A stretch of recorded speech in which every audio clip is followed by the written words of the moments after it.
ஒரு ஊர்ல ஒரு ராஜா இருந்தார். அவர் ஒரு பூனை வளர்த்தார். ரொம்ப செல்லமா அவர் அந்த பூனையை வளர்த்தார். அவர் என்ன பண்ணுவார் தெரியுமா? இரவு நேரத்தில் அந்த பூனையோட தலையில ஒரு விளக்க வச்சிருவார். அந்த பூனை ரொம்ப ஜாக்கிரதையா அந்த விளக்கு கீழே விழுந்துடாம பாத்துக்கும். தலையை ஆட்டாம ரொம்ப நிதானமா ராஜா பின்னாடி நடந்து போய்கிட்டே இருக்கும். அந்த விளக்கு வெளிச்சத்துல எல்லா வேலைகளையும் செஞ்சிருவார். கையில ஒரு விளக்க தனியா எடுத்துட்டு போக வேண்டிய அவசியமே இல்லை. விளக்க தூக்கிட்டு போற வேலையை அந்த பூனை பாத்துக்கும். அதனால ராஜாவுக்கு அந்த பூனை மேல ரொம்ப பிரியம். மந்திரிகளை எல்லாம் கூப்பிட்டு அவங்க கிட்ட சொல்லுவார், பாத்தீங்களா இந்த பூனை எவ்வளவு விசுவாசமா நடக்குது, என் பேர்ல எவ்வளவு மரியாதை பாத்தீங்களா அதுக்கு அப்படிம்பார். இதை கேட்டுவிட்டு அங்கிருந்த அமைச்சர்கள் ஒருத்தர் சொன்னார், மன்னா நீங்க சொல்றது சரிதான், இருந்தாலும் இந்த பூனையோட விசுவாசத்தை நாம கொஞ்சம் சோதிச்சு பார்க்க வேண்டியிருக்கு அப்படின்னாராம். சரி, உங்க ஆசையை ஏன் கெடுக்கணும், நல்லா சோதிச்சு பாருங்க அப்படின்னு சொல்லிவிட்டார் ராஜா. உடனே அந்த அமைச்சர் என்ன பண்ணார் தெரியுமா? எங்கேயோ புறப்பட்டு போனார். ஒரு 5-6 எலிகளை பிடிச்சிட்டு வந்தார். அரண்மனையில் ராஜா ஏதோ வேலை பார்த்துக்கிட்டு இருக்கிறாரு. பக்கத்தில் அந்த பூனை ரொம்ப பணிவா நின்றுகிட்டு இருக்குது. அது தலையில விளக்கு எரிஞ்சுக்கிட்டு இருக்கு. அமைச்சர் தான் பிடிச்சிட்டு வந்த எலிகளை அந்த பூனை பார்வையில படுறது மாதிரி எதிரில் விட்டார். அந்த எலிகள்லாம் அங்கேயும் இங்கேயும் ஓட ஆரம்பிச்சுது. அதை பார்த்தது பூனை. அவ்வளவுதான். தலையில இருக்கிற விளக்க பத்தியும் கவலைப்படல, ராஜாவை பத்தியும் கவலைப்படல. ஒரே பாய்ச்சலா பாஞ்சு எலிகளை துரத்த ஆரம்பிச்சுட்டுது. தலையில இருந்த விளக்கு எங்கேயோ போய் விழுந்தது, அணைஞ்சு போச்சு. இருட்டுல ராஜா தடுமாற ஆரம்பிச்சுட்டார். இந்த சமயத்துல அந்த அமைச்சர் மறுபடியும் விளக்க ஏத்தினார். வெளிச்சம் வந்தது. அதுக்கப்புறம் அந்த அமைச்சர் பேசினார், அரசே, பூனையோட விசுவாசத்தை பாத்தீங்களா? எலி அது கண்ணுல படுற வரைக்கும் தான் விசுவாசமா இருந்தது. அது மாதிரி எலிய பார்த்ததும் எல்லாத்தையும் விட்டுட்டு அதை துரத்த ஆரம்பிச்சுட்டு பாத்தீங்களா? தான் அந்த பூனையை பத்தி நினைச்சது தப்புங்கிறது அதுக்கப்புறம் தான் அந்த ராஜாவுக்கு புரிஞ்சுதான். சரி, இப்ப எதுக்கு இந்த கதையெல்லாம் அப்படிங்கிறீங்களா? இந்த பூனை மாதிரி தான் நம்ம மனசும்.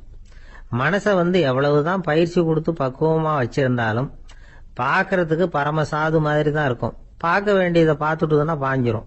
இந்த பூனை மாதிரி புலன் இன்ப பொருள்கள் கிட்டாத வரைக்கும் மனம் அடங்கி இருக்கிறது மாதிரி தான் தெரியும். கொஞ்சம் வாய்ப்பு கிடைச்சாலும் அது குதிக்க ஆரம்பிச்சிரும், தப்பு பண்ண ஆரம்பிச்சிரும். பெரிய பெரிய முனிவர்கள் வாழ்க்கையில நடந்த வீழ்ச்சி இதை தான் நிரூபிக்குது. புலன்களின் ஆற்றல் அதிகம். அதனால மனக்கட்டுப்பாடு பயிற்சிகள்ல ரொம்ப எச்சரிக்கையா இருக்கணுங்கிறார் சுவாமி சிவானந்தர். மது பழக்கத்தையே விட்டுட்டேன்னு உறுதியா இருப்பான். கடை கண்ணுல பட்டுட்டுதுன்னா கால் அவனை கேட்காமலே இழுத்துக்கிட்டு உள்ள போயிடும். இதுதான் மனசுங்கிறது. அதுதான் அந்த ராஜா வளர்த்த பூனை. நம்மால் ஒருத்தன் அந்த ராஜா பூனை தலையில விளக்க வச்சது மாதிரி இவன் தன்னுடைய தலையிலேயே ஒரு விளக்க ஏற்றி வச்சுக்கிட்டு என்னத்தையோ தேட ஆரம்பிச்சான். தேடிட்டு இருக்கிறான். தலையை ஆட்டாம நிதானமா நடந்து ரொம்ப நேரமா தேடிட்டு இருக்கிறான். அந்த சமயம் அங்க வந்த ஒருத்தர், என்னத்தை தேடுறீங்கன்னு கேட்டார். அதுதான் மறந்து போச்சு அப்படின்னு இழுத்தான். சரி, கொஞ்சம் இப்படி உட்காருங்க, ஞாபகம் வந்ததும் தேட ஆரம்பிக்கலாம் அப்படின்னாரு அவரு. இவன் கொஞ்ச நேரம் உட்காந்து யோசிச்சான். அப்புறம் திடீர்னு எழுந்திருச்சான். ஞாபகம் வந்துட்டுதுன்னா. என்னன்னு கேட்டார். எங்க வீட்டுல இருந்த விளக்க எங்க வச்சேன்னு தெரியல, அதான் தேடிட்டு இருக்கிறேன், ஏத்தி வைக்கலாம்னு பாக்குறேன் அப்படின்னா. ஒரு ஊர்ல ஒரு குரு இருந்தார், ஜென் குரு. அவரை தேடிட்டு ஒரு மன்னர் வந்தார். வந்தவர் ஜப்பான் மன்னர். தோட்டக்கலையை பத்தி தெரிஞ்சிட்டு போறதுக்காக அவர் வந்தார். எப்படி தோட்டம் அமைக்கிறது அப்படிங்கறத பத்தி அந்த குரு விவரமா சொல்லி கொடுத்தாரு. 1 நாள் 2 நாள் இல்ல, 3 வருஷம் கத்து கொடுத்தார். அதுக்கப்புறம் சொன்னார், நான் கத்து கொடுத்துட்டேன், இனிமே நீங்க போகலாம், போய் தோட்டம் அமைக்கலாம், அதுதான் உங்களுக்கு பரிசை. தோட்டம் அமைச்ச பிறகு சொல்லி அனுப்புங்க, நான் பாக்கிறேன். நீங்க இங்க என்னவெல்லாம் கத்துக்கிட்டீங்களோ அதையெல்லாம் அங்க செயல்முறையில செஞ்சு காட்டுங்க அப்படின்னு சொல்லி அனுப்பி வச்சார். மன்னர் போனார். அரண்மனைக்கு பக்கத்திலேயே ஒரு பெரிய தோட்டத்தை உண்டு பண்ணினார். அழகான மரங்களையும் செடிகளையும் உருவாக்கினாரு. கிட்டத்தட்ட 1000 தோட்டக்காரர்களை பயன்படுத்தி 3 வருஷங்கள் முயற்சி பண்ணி அந்த அழகான தோட்டத்தை உருவாக்கினார். குரு கிட்ட இருந்து செய்தி வந்தது, நாளைக்கு தோட்டத்தை பாக்கிறேன் அப்படின்னு. மன்னர் உடனே சுறுசுறுப்பாயிட்டார். முதல் நாளே தோட்டத்தை சுத்தப்படுத்தினார். ராத்திரி பூரா யாரும் தூங்கல. எல்லாருக்கும் தோட்டத்தை ஒழுங்குபடுத்துற வேலை. அது அந்தந்த இடத்துல ஒழுங்கா இருக்குதா அப்படின்னு சரி பார்த்தாங்க. ஒரு தவறும் இல்லாத வகையில அதை ஒழுங்குபடுத்தினாங்க. மறுநாள் குரு வந்தார், தோட்டத்தை பார்த்தார். அவருக்கு கோபம் வந்துட்டுது. மன்னருக்கு ஆச்சரியம், எப்பவும் சிரிச்சுக்கிட்டே இருக்கிறவர் இப்ப எப்படி இருக்கிறாரு அப்படின்னு. மெதுவா குரு கிட்ட போய், எல்லாம் சரியா தானே இருக்குது அப்படின்னார். எல்லாம் சரிதான், ஆனாலும் எங்கே அந்த பொன்னிற காற்று அப்படின்னார். உதிர்ந்த இலைகள், பொன் மஞ்சள் நிற இலைகள் காற்றில் அப்படி புரண்டு ஓடுவதை நான் பார்க்க முடியவில்லையே அப்படின்னாராம். அது இல்லாம இந்த தோட்டம் உயிரோட்டம் உள்ளதா இருக்காது, இதுல பாடல் இல்லை, ஆடல் இல்லை, அதெல்லாம் இல்லாம இந்த தோட்டம் ரொம்பவும் செயற்கையா தெரியுதேன்னாராம். மன்னர் இப்பதான் யோசனை பண்ணார். கீழே கிடந்த காஞ்சி போன இலைகள் மட்டும் இல்ல, மரத்துல இருந்த காஞ்சி போன இலைகளையும் அப்புறப்படுத்தி சுத்தமா வச்சிருக்கிறார். இறப்பும் வாழ்க்கையினுடைய ஒரு பகுதி தான். மரணம்ங்கிறது வாழ்க்கைக்கு எதிரானது அல்ல, அதை நிரப்பும் ஒரு பகுதி தான் அது. மரணம் இல்லையில் வாழ்க்கையே இல்லை அப்படிங்கிறது பெரியவங்க கருத்து. இப்ப அந்த தோட்டம் அழகாதான் இருக்குது, இருந்தாலும் அது ஒரு ஓவியம் மாதிரி உயிர் இல்லாமல் இருக்கு. குரு ஒரு வாளியை கையில எடுத்துக்கிட்டார், தோட்டத்தை விட்டு வெளியில போனார். ஏற்கனவே வீசி எறிந்த அந்த சருகுகளை எல்லாம் அள்ளி கொண்டுகிட்டு வந்தார். உள்ள எல்லா இடங்கள்லயும் அதை வீசினார். உடனே காத்து அந்த காய்ந்த சருகுகளையும் பழுத்த இலைகளையும் அசைக்க ஆரம்பிச்சுட்டுது. இப்போ அங்க சலசல சத்தம், சங்கீதம், இலைகளின் நடனம், ஓவியம் மாதிரி இருந்த அந்த தோட்டத்துக்கு இப்ப உயிர் வந்துட்டுது. இதுதான் அந்த பொன்னான காற்று அப்படின்னாராம் குரு. மன்னருக்கு புரிஞ்சுது. மிகப்பெரிய ஜென் கேள்வி ஒன்று உண்டு. உம்மான் அப்படிங்கிற ஒரு பெரிய குருவை பார்த்து துறவி ஒருத்தர் கேட்டாராம், இலைகள் எல்லாம் கீழே விழுந்து மரங்கள் மொட்டையாக இருக்கும் பொழுது என்ன நடக்கும்? இதுதான் கேள்வி. இதுக்கு உம்மான் சொன்ன பதில் பொன்னான காற்று, தி கோல்டன் விண்ட் அப்படின்னாராம்.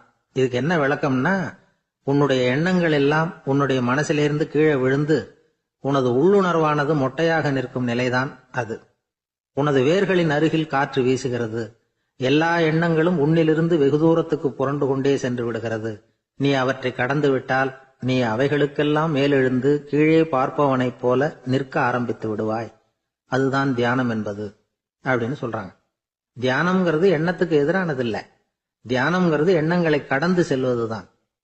அதுக்கப்புறம் நாம பொன்னிற காற்றுல ஆட ஆரம்பிச்சிருவோம். இதுதான் பெரியவர்கள் சொல்றது. என்கிட்ட ஒருத்தர் தோட்டம் அமைக்கணும்னு யோசனை கேட்டு வந்தார். எல்லாம் சொல்லி கொடுத்தேன். செடிகள்லாம் செழிப்பா வளரணும்னா வேர் காயாம பாத்துக்குங்க, தினமும் தண்ணி விடுங்க அப்படின்னு சொல்லி அனுப்பி வச்சேன். ஒரு மாசம் கழிச்சு ஒரு தோட்டத்தை பாக்கிறதுக்காக போனேன். போய் பார்த்தா எல்லா செடியும் வாடி கிடக்குது. என்னங்க இப்படி பண்ணிவிட்டீங்கன்னு. நீங்க சொன்னபடிதான் செஞ்சேன்னார். என்ன செஞ்சீங்கன்னு கேட்டேன். வேர் காயாம பாத்துக்க சொன்னீங்க, தினமும் ஒரு தடவை எல்லா செடியையும் ஒவ்வொன்னா புடுங்கி பார்த்து வேர் காயாம இருக்கா அப்படின்னு பார்த்துட்டு அதுக்கப்புறம் தண்ணி பாய்ச்சனே, அவ்வளவுதான் அப்படின்னார். ஒரு ஜென் துறவி, அவருக்கு ரொம்ப வயசாயிட்டுது, கடைசி காலம். நண்பர்களெல்லாம் கூப்பிட்டார். நண்பர்களே, நான் வித்தியாசமான முறையில சாகணும்னு ஆசைப்படுறேன், அதுக்கு ஏதாவது யோசனை சொல்லுங்களேன் அப்படின்னு கேட்டாராம். நண்பர்கள் சிரிச்சாங்க. என்ன பேச்சு பேசுறீங்க, சாவறதுங்கிறது என்ன விளையாட்டு கத்தனமான காரியமா அப்படின்னு கேட்டிருக்காங்க. அந்த துறவி கொஞ்ச நேரம் யோசனை பண்ணார். அப்புறம் கேட்டாராம், இதுவரைக்கும் யாராவது நடந்துகிட்டே இறந்துருக்கிறாங்களா அப்படின்னாராம். எல்லாரும் இல்லைன்னாங்களாம். ஒருத்தர் மட்டும் சொல்லியிருக்கார். அப்படியும் ஒருத்தர் இறந்திருக்கிறதாக ஒரு கதையில படிச்சிருக்கிறேன். ஒரு ஞானியால தான் அப்படியெல்லாம் செய்ய முடியும் அப்படின்னு அவர் சொன்னாராம். சரி, அப்படின்னா அந்த முறை நமக்கு வேணாம், நின்றுகிட்டே யாராவது உயிரை விட்டுருக்காங்களா அப்படின்னு விசாரிச்சாராம். அப்படியும் ஒருத்தர் இறந்திருக்கிறார் அப்படின்னாங்களாம். மறுபடியும் அந்த துறவி யோசனை பண்ணியிருக்கிறார். ஏதாவது வித்தியாசமான முறையில நாம போகணும் அப்படிங்கிறது அவருடைய விருப்பம். மனிதன் எப்படி வாழ்கிறானோ அப்படி இறப்பதுதான் நல்லது. சரி, யாராவது தலைகீழா யோகம் செய்யும் நிலையில இறந்திருக்கிறாங்களா அப்படின்னு விசாரிச்சாராம். நண்பர்கள் சிரிச்சாங்க. தலைகீழா நின்னபடி இறந்ததாக நாங்க கேள்விப்பட்டதே இல்லை, அது முடியாத காரியம் அப்படின்னு இருக்காங்க. இப்ப அந்த துறவிக்கு திடீர்னு உற்சாகம் வந்துட்டுது. உடனே எழுந்திருச்சார், தலைகீழா நின்னார், அப்படியே உயிரை விட்டுட்டார். அவ்வளவுதான். அந்த மடாலயத்துல ஒரே குழப்பம். எப்படி அவரை கீழே இறக்கி படுக்க வைக்கிறது அப்படின்னு புரியல. இப்படி உயிர் விடுறத பத்தி அவங்க இதுவரைக்கும் கேள்விப்பட்டதும் இல்லை. உண்மையிலேயே இவர் இறந்துதான் போனாராங்கிறதும் தெரியல. சோதிச்சு பார்த்தாங்க. இதய துடிப்பு, நாடி துடிப்பு எல்லாம் நின்று போயிருந்தது. இவர் எப்பவும் இப்படித்தான், என்ன பண்றது இப்போ அப்படின்னு சொல்லி எல்லாரும் குழம்பிக்கிட்டு இருக்கிற சமயத்துல ஒரு பெரியவர் யோசனை சொன்னார். இந்த துறவியோட மூத்த சகோதரி பக்கத்து மடாலயத்தில் இருக்கிறாங்க, அவங்களை இங்க அழைச்சிட்டு வந்தா ஏதாவது வழி கிடைக்கும் அப்படின்னார். அந்த அம்மாவுக்கு 90 வயசு. அழைச்சிட்டு வந்தாங்க. ஒரு குச்சியை ஊன்றிக்கிட்டு அப்படியே மெதுவா நடந்து வந்தாங்க. தம்பி, தலைகீழா நின்று உயிர் விட்டு இறக்கிறத பார்த்தாங்க. தம்பின்னு கூப்பிட்டு பார்த்தாங்க, ஒன்னும் காணும். உடனே என்ன பண்ணாங்க, தன்னுடைய கைத்தடியால தம்பியோட உடலை ஒரு தட்டு தட்டினாங்க. ஏப்பா, சாகரப்பும் உன்னுடைய குறும்புத்தனத்தை விடலையா? இப்படியாடா சாகிறது? ஒழுங்கா செத்து தொலை அப்படின்னாங்களாம். அவ்வளவுதான். உடனே அந்த துறவி திரும்பி நேரா நின்னார். அக்கா, கோவப்படாத, நான் ஒழுங்கா சாகிறேன், எப்படி செத்தா என்ன, எல்லாம் எனக்கு ஒண்ணுதான் அப்படின்னு சொல்லிவிட்டு அப்படியே தரையில படுத்து உயிரை விட்டாராம். அதுக்கப்புறம் அந்த அம்மா கோலை கையில எடுத்துக்கிட்டு அப்படியே திரும்பி கூட பார்க்காம அவங்க பாட்டுக்கு போயிட்டாங்களாம். மரணத்தை ஒரு விளையாட்டாக ஆக்கிய அந்த துறவிக்கு வாழ்க்கையே ஒரு விளையாட்டா தான் இருந்திருக்குது. எந்த நோக்கமும் இல்லாம செயல்படுறதுன்னா என்னங்கிறதும் அவருக்கு தெரிஞ்சிருக்குது. பயனை எதிர்பார்க்காம பணி செய்து வாழ்ந்து மறைந்த மகான் அவர். தம்முடைய தொழிலை விளையாட்டு போல செய்ய தெரிஞ்சவருக்கு வாழ்க்கையே ஒரு விளையாட்டா மாறிடும். எல்லாமே விளையாட்டாகி விடுகிற போது மரணமும் விளையாட்டாகிவிடும் அப்படிங்கிறது தான் அந்த தத்துவம். ஆனா அதுக்கு முன்னாடி உங்களுக்குள்ள இருக்கிற உண்மையான நடிகனை நீங்க அடையாளம் கண்டுபிடிக்கணும். நீங்க நடிக்க வேண்டியதே இல்லை, நீங்க ஏற்கனவே நடிச்சுக்கிட்டு தான் இருக்கிறீங்க. நீங்க இந்த உண்மையை தெரிஞ்சுக்கணும், அவ்வளவுதான். இதுதான் ஞானிகளுடைய கருத்து. வாழ்க்கையை சரியா புரிஞ்சுக்கிட்டா எல்லாமே நடிப்புங்கிறது புரியும். கல்யாண பத்திரிக்கை அனுப்பியிருந்தேனே, ஏண்டா வரலன்னு கேட்டான் ஒருத்தன். வந்திருந்தேனே அப்படின்னானா இவன். டேய், ஏண்டா போய் சொல்ற, நான் பத்திரிக்கையே உனக்கு அனுப்பலையே அப்படின்றான் அவன். அதுக்கு இவன் சொன்னானா, பத்திரிக்கை அனுப்புனேன்னு நீ போய் சொல்றப்போ கல்யாணத்துக்கு வந்தேன்னு நான் போய் சொல்லக்கூடாதா அப்படின்னானா. ஒரு பெரிய அரசன் இந்த உலகம் பூராவையும் ஆண்டுகிட்டு இருந்தான். ரொம்ப காலம் அப்படி அரசாட்சி பண்ணிட்டு இருந்தான். திடீர்னு அவனுக்கும் சில எதிரிகள் முளைச்சாங்க. அவங்கெல்லாம் ஒன்று சேர்ந்து இவனை தோற்கடிச்சுட்டாங்க. தோத்து போனதும் இவனுக்கு பயம் வந்துட்டுது, எங்கே எதிரிகள் நம்ம கொண்டுடுவாங்களோ அப்படின்னு.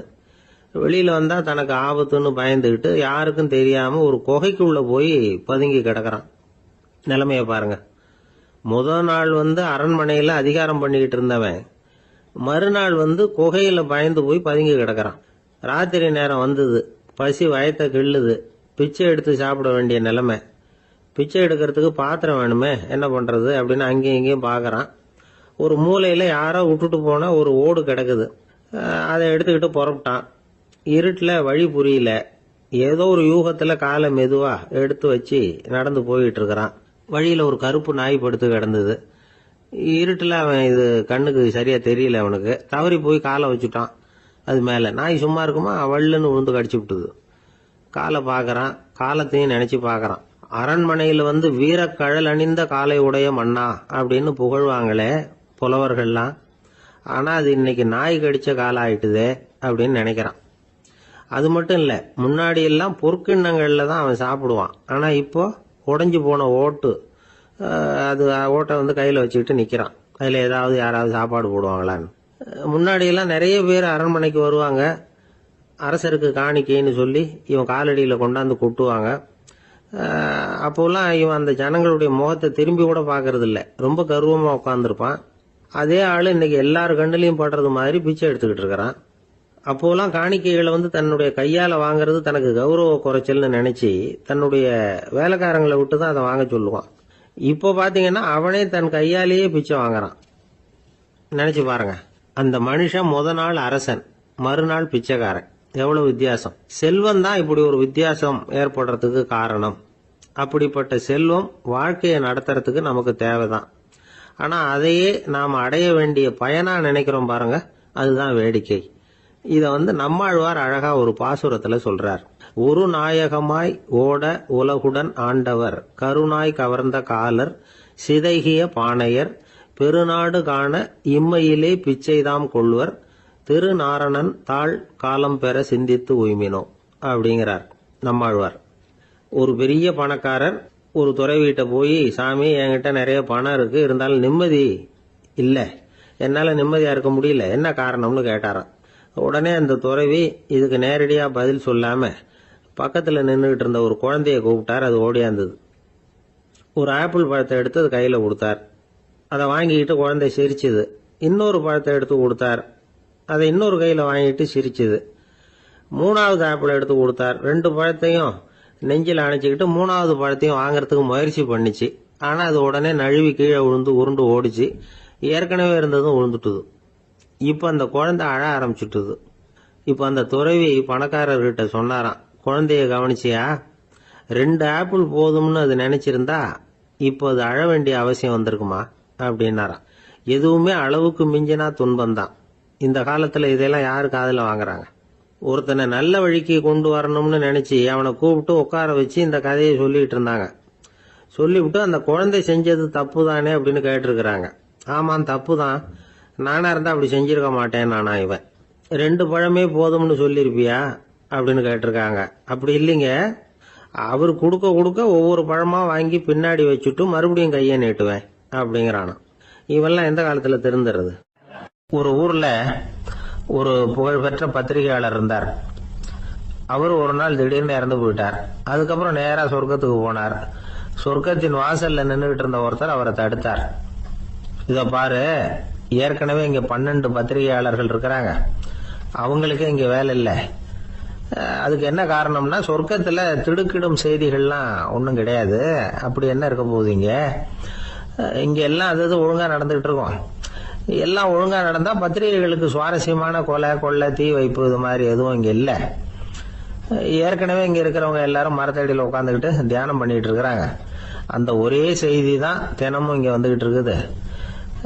அதை படிக்கிறதுக்கே இங்க ஆள் கிடையாது. அதனால நான் என்ன சொல்றேன்னா, நீ பேசாம நரகத்துக்கே போயிடு. அங்க எவ்வளவோ நிகழ்ச்சிகள் நடந்துகிட்டு இருக்கு. அங்கதான் அதிகமான பத்திரிகையாளர்கள் தேவைப்படுறாங்க. அங்க உனக்கு நிறைய வேலை இருக்கும். அதை செய்யறதில்ல, நீயும் மகிழ்ச்சியா இருக்கலாம் அப்படின்னு சொன்னாராம். அங்க அந்த சொர்க்கத்தின் வாசல்ல நின்றுகிட்டு இருந்தவர். இந்த பத்திரிகையாளர் அங்கேயே நின்று கொஞ்சம் யோசனை பண்ணார். இவருக்கு சொர்க்கத்திலே இருக்கணும்னு தான் ஆசை. அதனால மெதுவா அவர்கிட்ட பேசினாராம். ஐயா, என்ன ஒரு 24 மணி நேரம் இங்க உள்ள இருக்கிறதுக்கு அனுமதி கொடுங்க. இங்க இருக்கிற பல பத்திரிகையாளர்களை எனக்கு தெரியும். அவங்கள சில பேரை சமாதானப்படுத்தி மெதுவா பேசி நரகத்துக்கு அனுப்பி வச்சுடுறேன். நான் இங்க இருந்துக்கிறேன். உங்க கணக்குப்படி 12 பேருக்கு மேல இங்க தாண்டாது, அப்படி பாத்துக்கிறேன் அப்படின்னாராம். அவரும் யோசனை பண்ணி பார்த்துட்டு, சரி அப்படியே உனக்கு அனுமதி கொடுக்குறேன். ஆனா ஒரு விஷயம், 24 மணி நேரம் தான் அனுமதி, அதுக்குள்ள எல்லாம் நடக்கணும் அப்படின்னு இருக்காரு. சரின்னு சொல்லிவிட்டு இந்த பத்திரிகையாளர் உள்ள போனார். யோசனை பண்ணார். திட்டம் போட்டு ஒரு பொருளையை கிளப்பி விட்டார். சக பத்திரிகையாளர்கள் எல்லாம் கூப்பிட்டு சொன்னாராம். இந்த பாருங்க, நரகத்துல ஒரு பெரிய தினசரி பேப்பரை கொண்டுகிட்டு வர்றதுக்காக திட்டம் போட்டுக்கிட்டு இருக்காங்க. அதுக்கு பல அதிகாரிகள் தேவைப்படுறாங்க. நிறைய சம்பளம் கிடைக்கும். யார் யாரெல்லாம் நரகத்துக்கு போக ஆசைப்படுறாங்களோ அவங்க எல்லாம் போகலாம் அப்படின்னு ஒரு பொருளையை கிளப்பி விட்டார். 24 மணி நேரம் கழிச்சு வாசல் பக்கம் போனார். அங்க இருந்தவர்கிட்ட எத்தனை பேர் வெளியேறினாங்கன்னு விசாரிச்சாராம். அப்போ அவர் இவரை, நீ வெளியே போகக்கூடாது, முதல்ல உள்ளதான் இருக்கணும் அப்படின்னு தடுத்தாராம். அப்புறம் சொன்னாராம், நீ சொன்ன செய்தியை கேட்டதும் இங்க இருந்த எல்லா பத்திரிகையாளர்களுமே நரகத்துக்கு போயிட்டாங்கப்பா, உள்ள யாருமே இல்லை, அதனால நீ உள்ளே இருக்கலாம் அப்படின்னாராம். இதை கேட்டதும் இந்த பத்திரிகையாளரே குழம்பி போயிட்டார். ஒருவேளை உண்மையிலேயே நரகத்துல புதுசா பத்திரிகை ஏதாவது ஆரம்பிக்க போறாங்களோ அப்படின்னு அவரே நினைக்க ஆரம்பிச்சுட்டாராம். அப்புறம் சொன்னாராம், ஐயா என்னை விட்டுருங்க, நான் நரகத்துக்கே போயிடுறேன், அங்க ஏதோ விசேஷம் இருக்கணும் அப்படின்னாராம். இல்லைன்னா இத்தனை பேரும் ஒட்டுமொத்தமா அங்க போறதுக்கு சான்ஸே இல்லை, என்ன தடுக்காதீங்கன்னு கெஞ்ச ஆரம்பிச்சுட்டாராம். மற்றவங்க நம்பணுங்கிறதுக்காக ஒரு பொருளையை கிளப்பி விட்டார். கடைசியில தானே அந்த பொருளைக்கு ஆளாயிட்டார். அதாவது பிறரை ஏமாற்றிய அவரது மனம் கடைசியில் அவரையே ஏமாத்த ஆரம்பிச்சுட்டு பாருங்க.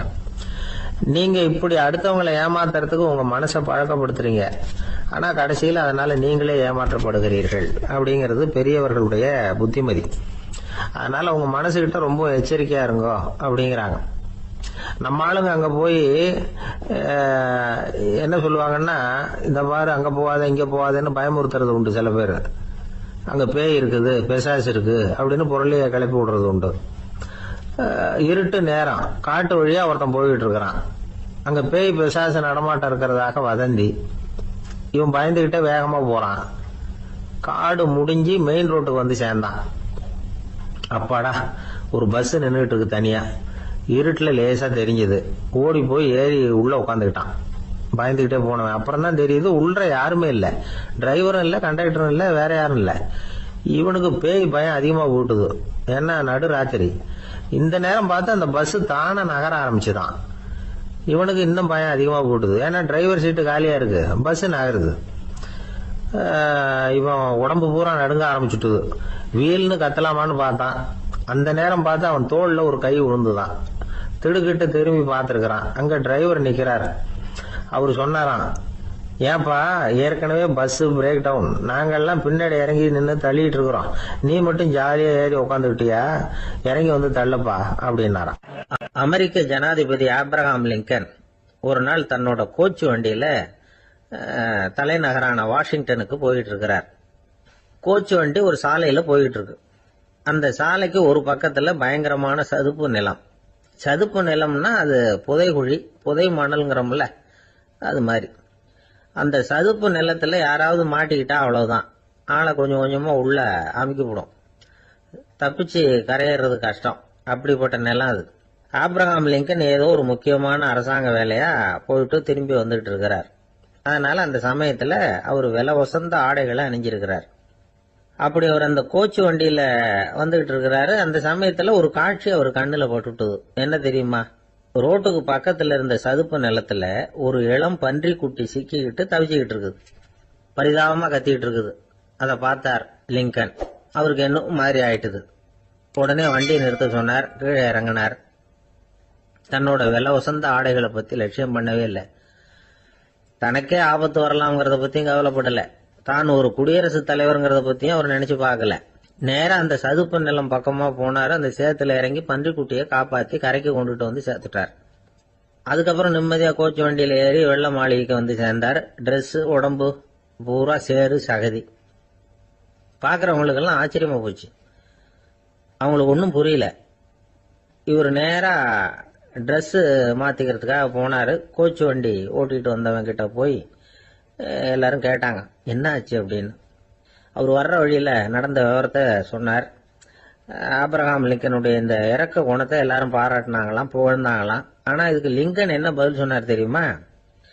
தயவு பண்ணி இந்த புகழ்ச்சியான பேச்சையெல்லாம் ஒதுக்குங்க, அதெல்லாம் வேணாம்.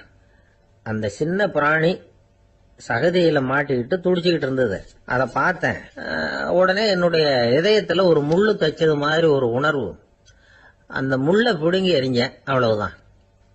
உண்மையில அந்த பிராணிக்கு நான் உதவினேங்கிறத விட எனக்கு ஏற்பட்ட இன்னலை போக்கிட்டேன் அப்படிங்கறதுதான் உண்மை. அதுதான் பொருத்தம். அப்படி இருக்கிறப்போ இதுல புகழறதுக்கு என்ன இருக்குது அப்படின்னாரு ஆபிரகாம் லிங்கன். எவ்வளவு யதார்த்தமான வார்த்தைகள் பாருங்க. இந்த காலத்துல நம்மளையும் பல பேர் அப்படி உண்டு. நீச்சல் தெரியாத ஒரு ஆளு தண்ணியில இறங்கிட்டான். தண்ணி ஆழம்ங்கிறது அப்புறமா தான் தெரிஞ்சுது. தத்தளிக்க ஆரம்பிச்சுட்டான், வாழ் வாழ்னு கத்துறான். கரையில நின்றுட்டு இருந்த ஒருத்தர் இதை பார்த்தார். உடனே அவருக்கு இதயத்துல முள்ளு தைச்சது மாதிரி ஒரு உணர்வு. உடனே குபீர்னு தண்ணியில பாஞ்சார். அவரை காப்பாத்தி கரைக்கு கொண்டுட்டு வந்து சேர்த்தார். இத பார்த்துக்கிட்டு இருந்த இன்னொருத்தர் காப்பாத்தின அந்த ஆளை பாராட்டி புகழ்ந்தார். என்ன புகழாதீங்க சார் அப்படின்னார் அவர். ஏன்னு கேட்டார் இவர். நான் அந்த ஆளை ஏன் காப்பாத்தினேன் தெரியுமா? அவன் நேத்துக்கு என்கிட்ட 300 ரூபா கடன் வாங்கியிருக்கிறான். இவன் தண்ணியில போட்டான்னா நான் கொடுத்த கடனும் தண்ணியில போடும். அதனாலதான் விழுந்து காப்பாத்தினேன் அப்படின்னா அந்த ஆள். ஒரு ஊர்ல 4 நண்பர்கள் இருந்தாங்க. 4 பேரும் சோம்பேறிகள். 4 பேருக்கும் எந்த வேலையும் செய்யறதுக்கு உடம்பு வளையறதில்ல. இருந்தாலும் சோம்பேறித்தனத்துல ஒருத்தருக்கு ஒருத்தர் கொஞ்சம் வித்தியாசம் உண்டு. அதுக்கு தகுந்த மாதிரி அவங்களுக்கு பேர் அமைஞ்சு போச்சு. ஒருத்தன் கால் சோம்பேறி, இன்னொருத்தன் அரை சோம்பேறி, அடுத்தவன் முக்கால் சோம்பேறி, கடைசி ஆளு முழு சோம்பேறி. இவங்க 4 பேரும் நண்பர்கள். அப்புறம் எப்படி காரியம் நடக்கும்? 4 பேரும் ஒரு வீதியில அப்படியே நடந்து போய்கிட்டு இருக்கிறாங்க. நல்ல பசி. எங்கேயாவது சோறு போடுவாங்களா அப்படின்னு பார்த்துக்கிட்டே வந்தாங்க. அவங்க வந்த வழியில ஒரு 1 ரூபாய் காசு கிடந்தது தரையில. அவங்க கண்ணுல அது பட்டுது. ஆனாலும் அதை குனிஞ்சு எடுக்கணுமே, அதுக்கு சோம்பேறித்தனம். முழு சோம்பேறி பார்த்தான். பக்கத்துல வந்துகிட்டு இருந்த முக்கால் சோம்பேறி கிட்ட சொன்னானா, டேய் அதை கொஞ்சம் குனிஞ்சு எடுறா அப்படின்னானா. அவன் என்ன பண்ணான் தெரியுமா? அதுக்கு அடுத்தபடியா வந்த அரை சோம்பேறி கிட்ட சொன்னானா, டேய் நீ அதை கொஞ்சம் குனிஞ்சு எடுறா அப்படின்னானா. அவன் இவனோட மோசம். அடுத்தவன் கிட்ட சொல்லியிருக்கிறான். அவனும் குனியறதுக்கு தயாரா இல்ல. ஆக கூடி கடைசியில யாருமே காசை எடுக்கல. என்னத்துக்கு அனாவசியமா உடம்ப வளைச்சிக்கணும் அப்படின்னு எல்லாரும் பேசாம வந்துட்டாங்க. அவங்க பாட்டுக்கு நடந்து வந்துகிட்டே இருக்கிறாங்க. எதிரில் ஒருத்தன் வாழைப்பழத்தை வண்டியில வச்சு தள்ளிட்டே வந்தான். ரூபாய்க்கு 4 பழம்னு கூவி வித்துக்கிட்டே வர்றான். இப்ப அந்த முழு சோம்பேறி சொன்னானா, டேய் வழியில கிடந்தத 1 ரூபா, அதையாவது எடுத்துக்கிட்டு வந்திருந்தா இப்ப இந்த பழத்தை வாங்கி ஆளுக்கு 1 சாப்பிடலாமே அப்படின்னானா. ஆமா சாப்பிட்டுருக்கலாமே அப்படின்னாங்களாம் மற்றவங்களும். ஆனாலும் திரும்பி போய் அதை எடுக்கணும்னு யாருக்கும் தோணலை. பேசாம சோர்ந்து போய் நடந்து வந்தாங்களாம். இருட்டி போச்சு. வழியில ஒரு கோவில். சரி இங்கேயே படுத்து தூங்குவோம் அப்படின்னா ஒருத்தன். அதுதான் சரின்னாங்க மற்றவங்களும். அப்படியே மண்டபத்தில் படுத்துட்டாங்க. கோவில் அர்ச்சகர் வேலையெல்லாம் முடிச்சு விட்டு வெளியில வந்திருக்காரு. இவங்கள பார்த்தாராம். ஏன் இப்படி சோர்ந்து போய் கிடக்குறீங்க அப்படின்னு விசாரிச்சிருக்காரு. 2 நாளாச்சுங்க நாங்க சாப்பிட்டு அப்படின்னாங்களாம். அவர் உடனே ஐயோ பாவம் அப்படின்னு சொல்லி பானை, விறகு, அரிசி, தண்ணி எல்லாம் கொடுத்து நீங்களே சமையல் பண்ணி சாப்பிட்டுக்கோங்க அப்படின்னு சொல்லிவிட்டு போயிட்டார். இந்த 4 பேருக்கும் சமையல் பண்ணி சாப்பிடணும்னு ஆசையா தான் இருந்தது. ஆனா அடுப்பு பற்ற வைக்கணுமே, அதுக்கு தீப்பெட்டி வேணுமே. தீப்பெட்டி இல்லை. இப்ப முழு சோம்பேறி ஆரம்பிச்சான். அடுத்தவனை பார்த்து, டேய் கடைக்கு போய் ஒரு தீப்பெட்டி வாங்கிட்டு வாயேன் அப்படின்னு நானா. அவன் வழக்கம் போல அடுத்தவங்க கிட்ட சொல்லியிருக்கான். அவன் அதுக்கு அடுத்தவங்க கிட்ட சொல்லியிருக்கிறான். கடைசியா கால் சோம்பேறி கிட்ட வந்து சேர்ந்தது. அவனும் அது நம்மால முடியாது அப்படின்னு பேசாம இருந்துட்டான். இப்ப தீப்பெட்டி வேணுமே, அதுக்கு என்ன பண்றது? அவங்களுக்குள்ள பேசி ஒரு முடிவுக்கு வந்தாங்களாம். அதாவது யாரு முதல்ல வாயை திறந்து பேசுறாங்களோ அவங்க தான் தீப்பெட்டி வாங்கறதுக்கு போகணும் அப்படின்னு. அவ்வளவுதான். உடனே 4 பேரும் வாயை கெட்டியா மூடிக்கிட்டு படுத்துக்கிட்டாங்க. அவங்க சமையல் பண்ணி சாப்பிட்டாங்களா என்ன அப்படிங்கறது அர்ச்சகருக்கு தெரியல. சரி பார்த்துட்டு வரலாமேன்னு வந்தார். வந்து பாக்குறாரு, இவங்க 4 பேரும் அசையாம படுத்து கிடக்குறாங்க. அர்ச்சகர் பயந்துட்டார். ஒருவேளை பசி தாங்காம செத்து போட்டாங்களோ அப்படிங்கிற பயம், அல்லது நாம கொடுத்த உணவுப் பொருள்ல ஏதாவது விஷம் கலந்துருக்குமோ அப்படின்னு பயந்தார். அப்படின்னா நம்ம மேல பழி வந்துருமே அப்படின்னு நினைச்சு நடுங்க ஆரம்பிச்சுட்டார். அப்புறம் அவரும் ஒரு முடிவுக்கு வந்தாராம். கோவிலுக்கு பக்கத்திலேயே ஒரு பெரிய குழி இருந்தது. அதுல ஒவ்வொருத்தரையா இழுத்துக்கிட்டு போய் போட்டார். கொஞ்சம் மண்ணை தள்ளினார். காலால மிதிச்சார். அவர் மிதிச்ச மிதி ஒருத்தன் அடிவயத்துல போட்டுவிட்டது. அவன் உடனே வலி தாங்காம ஐயோ அம்மான்னு அலர்னான். உடனே நடந்தது என்ன தெரியுமா? மத்த 3 பேரும் துள்ளி எழுந்திருச்சாங்களாம். அவனை பார்த்து நீ தாண்டா தீப்பெட்டி வாங்க போகணும், நீ தாண்டா வாங்க போகணும், நீ தான் சத்தம் போட்ட அப்படின்னு சொல்லி ஆரம்பிச்சுட்டாங்களாம். அர்ச்சகர் பார்த்தார். இது பேய் மாதிரி தெரியுதுன்னு நினைச்சுக்கிட்டு ஒரே ஓட்டமா ஓடி போட்டாராம். கிராமப்புறங்கள்ல இப்படி ஒரு கதையை சொல்றது உண்டு. சோம்பல்ங்கிறது நம்ம முன்னேற்றத்துக்கு பெரிய தடை அப்படிங்கறத நாம புரிஞ்சுக்கணும். அதுதான் இந்த கதை சொல்ற நீதி. ஒரு பள்ளிக்கூடத்துல ஒரு புதுமையான போட்டி நடந்துதான். அதாவது சோம்பேறித்தனத்துக்கு பரிசு. அதுல 2வது பரிசு யாருக்குன்னு அறிவிச்சாங்க. ஒரு பையன் எழுந்திருச்சு மெதுவா நடந்து போய் பரிசை வாங்கிட்டான். அடுத்தது முதல் பரிசு யாருக்கு அப்படின்னு அறிவிச்சாங்களாம். அவன் கடைசி வரிசையில இருந்து கத்தனானா, ஐயா அதையும் அந்த பையன் மூலமாவே கொடுத்து அனுப்பி வச்சிருங்க, இங்க வந்தது நான் வாங்கிக்கிறேன் அப்படின்னு நானா. ஒரு ஊர்ல ஒரு ஆள் இருந்தான். தையல் கடை வச்சிருந்தான். அவங்கிட்ட ஒருத்தன் ஒரு சட்டை துணி எடுத்து கொடுத்து தைக்க சொல்லியிருந்தான். வர்ற சனிக்கிழமை வா வந்து வாங்கிட்டு போ அப்படின்னு அவன் சொல்லியிருந்தான். அதே மாதிரி இவன் வந்தான். அவன் தச்சு வச்சிருந்த சட்டையை கொடுத்தான். இவன் வாங்கி அங்கேயே போட்டு பார்த்தான். கை நீளம் ஒண்ணுக்கு ஒண்ணு வித்தியாசமா இருந்தது. வலது கை இடது பக்கத்தை விட நீளம் குறைச்சலா இருந்தது. அவன் முணுமுணுக்க ஆரம்பிச்சுட்டான். என்ன இது இப்படி தைச்சுட்டியேன்னு. இதுக்கு அவன் சொன்னான், ஐயோ இதுக்காகவா சங்கடப்படுறீங்க? வலது கையை மட்டும் கொஞ்சம் உள்ள இழுத்தாப்புல வச்சுக்கிட்டீங்கன்னா சரியா போகுது. மற்றபடி அந்த சட்டையில உள்ள கலை அம்சத்தை கவனிங்க. எவ்வளவு அற்புதமா தச்சிருக்கேன் பாருங்க. ஒரு சின்ன குறைய இப்படி எல்லாம் பொருட்படுத்த வேண்டியதில்லை. நான் சொன்னது மாதிரி கைய கொஞ்சம் உள்ள இழுத்தது மாதிரி வச்சுக்கிட்டு நடந்து போங்க, ஜோரா இருக்கும் அப்படின்னா. அவனும் யோசிச்சு பார்த்தான். சரியான யோசனையா தான் தோணுச்சு. கொஞ்சம் முயற்சி பண்ணி வலது கையை கொஞ்சம் உள்ள இழுத்து சட்டை சரியா இருக்கிறது மாதிரி பண்ணிட்டான். இப்ப மறுபடியும் ஒரு பிரச்சனை. வலது கையை உள்ள இழுத்த மாதிரி அப்படியே வச்சுக்கிட்டதும் முதுகு பக்கம் கொஞ்சம் துணி தளர்த்தியா தொங்குறது மாதிரி தெரிஞ்சது. என்ன இது முதுகு பக்கம் துணி குவிஞ்சுட்டுதே தொங்குதே அப்படின்னா மறுபடியும், அடடா இதுக்காகவா கவலைப்படுறீங்க? உடம்ப அதுக்கு தகுந்த மாதிரி கொஞ்சம் வளைச்சிக்கிட்டா சரியா போடுது. இதுக்காக அந்த அழகான தையலை பிரிச்சு அதுல உள்ள கலை அம்சத்தை கெடுக்கிறதுக்கு என் மனசு இடம் தரல. எவ்வளவுக்கு தளர்த்தியா இருக்கோ அவ்வளவுக்கு கொஞ்சம் உடம்ப வளைச்சி அப்படி குனிஞ்சது மாதிரி போங்க போதும் அப்படின்னா. அதுவும் நல்ல யோசனையா தான் பட்டுது இவனுக்கு. சரின்னு சொல்லிவிட்டு புறப்பட்டான். தெருவில் இறங்கினான். கைய கொஞ்சம் உள்ள இழுத்தான். உடம்ப கொஞ்சம் முன்னால வளைச்சான். சட்டைக்கு தகுந்த மாதிரி உடம்ப பண்ணிட்டான். மெதுவா நடந்து போறான்.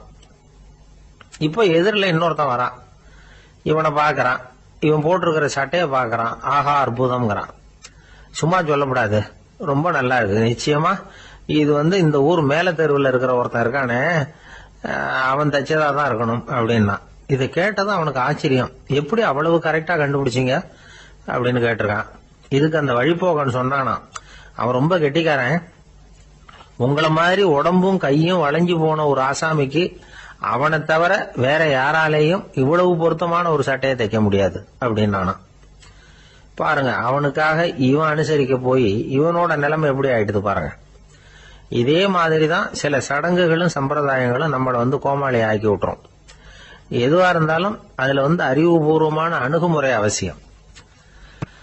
ஒரு நர்ஸ் அவசரமா ஓடி டாக்டர் கிட்ட சொல்லிச்சான், டாக்டர் ஒரு தப்பு நடந்து போச்சு, 10ஆம் நம்பர் பெட்ல இருக்கிற பேஷண்ட்டுக்கு காலில் ஆபரேஷன் பண்றதுக்கு பதிலாக கையில ஆபரேஷன் பண்ணி விட்டீங்க. கை ஆபரேஷன் பண்ணிக்க வேண்டிய ஆள் 7ஆம் நம்பர் பெட்ல இருக்கார் அப்படின்னு தான். அதுக்கு ஒரு பதட்டப்படாம சொன்னாராம், பரவாயில்ல, இவரை தூக்கி 7ஆம் நம்பர் பெட்ல போட்டுரு அப்படின்னா. ஒரு வயசான பாட்டியும் தாத்தாவும் ஒரு பூங்காவில் உட்காந்து பேசிக்கிட்டு இருக்கிறாங்க. அவங்களுக்கு கல்யாணம் ஆகி 53 வருஷம் ஆச்சு. பிள்ளைங்கள்லாம் படிச்சு பெரிய பெரிய வேலையில இருக்கிறாங்க. பேரன் பேத்திகளும் நல்ல நிலைமையில இருக்கிறாங்க. இந்த தாத்தாவும் பாட்டியும் சிரிச்சு பேசிக்கிட்டு இருந்தத ஒரு பெரியவர் பார்த்தார். அவருக்கு ஆச்சரியமா இருந்தது. இந்த வயசுலயும் இவ்வளவு அந்யோன்யமா இவங்க பேசிக்கிட்டு இருக்கிறாங்களே அப்படின்னு நினைச்சார். சரி, நேரிலேயே கேட்டுருவோமே அப்படின்னு நினைச்சிட்டு கிட்ட போனார். உங்க மன வாழ்க்கையின் வெற்றிக்கான ரகசியம் என்ன அப்படின்னு கேட்டார். இதை கேட்டதும் அந்த தாத்தா சிரிச்சுக்கிட்டே பாட்டியை பார்த்தாராம். அதுக்கப்புறம் சொன்னாராம், நான் இந்த அம்மாவை கல்யாணம் பண்ணிட்டதுக்கும் எங்களுடைய இல்வாழ்க்கை இவ்வளவு நாளா பலம் குறையாம மகிழ்ச்சியா இருக்கிறதுக்கும் காரணம் ஒண்ணுதான்.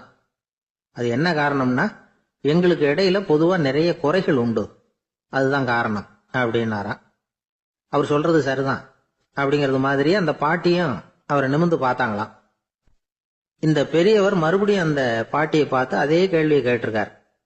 உங்களுடைய நீண்டகால மன வாழ்க்கைக்கு கிடைச்ச வெற்றி எதனாலேன்னு சொல்ல முடியுமா அப்படின்னு கேட்டாராம்.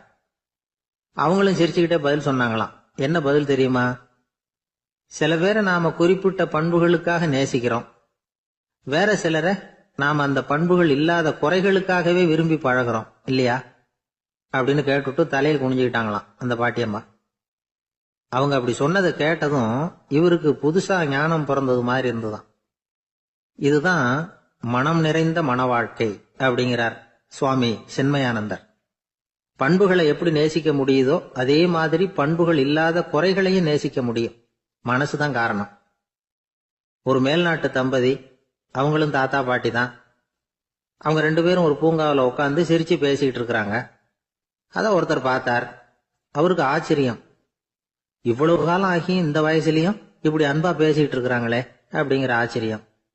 கிட்ட நெருங்கி போனாரு. கேட்டார், ஏன் தாத்தா, உங்களுக்கு கல்யாணம் ஆகி எவ்வளவு வருஷம் ஆச்சுன்னார். 55 வருஷம் ஆச்சுன்னாராம் அவரு. இன்னமும் இவ்வளவு சந்தோஷமா இருக்கிறீங்களே, அதுக்கு என்ன காரணம்னு கேட்டிருக்கார். அதுக்கு என்ன காரணம்னா, இதுவரைக்கும் எங்களுக்குள்ள சண்டையே வந்ததில்ல அப்படின்னாராம். அது எப்படி முடியும்னு கேட்டிருக்கார் இவர் ஆச்சரியமா. அந்த தாத்தா சொல்ல ஆரம்பிச்சாராம், பாருப்பா, எங்களுக்கு கல்யாணம் ஆன புதுசுல நானும் என்னுடைய மனைவியும் ஒரு குதிரை மேல ஏறி ஒரு காட்டு வழியா போய்கிட்டு இருந்தோம். கொஞ்ச தூரம் போனதும் அந்த குதிரை எடக்கு பண்ணிச்சு. நான் உடனே கீழே இறங்கி அந்த குதிரையை பார்த்து, இது உனக்கு முதல் தடவை அப்படின்னு மிரட்டலா சொல்லிவிட்டு ஏறி உட்காந்தேன். மறுபடியும் போனோம். கொஞ்ச தூரம் குதிரை நல்லபடியா நடந்து போச்சு. மறுபடியும் எடக்கு பண்ண ஆரம்பிச்சுட்டுது. நான் கீழே இறங்கினேன். கையில் இருந்த சாட்டையால ஓங்கி ஒரு அடி கொடுத்தேன்.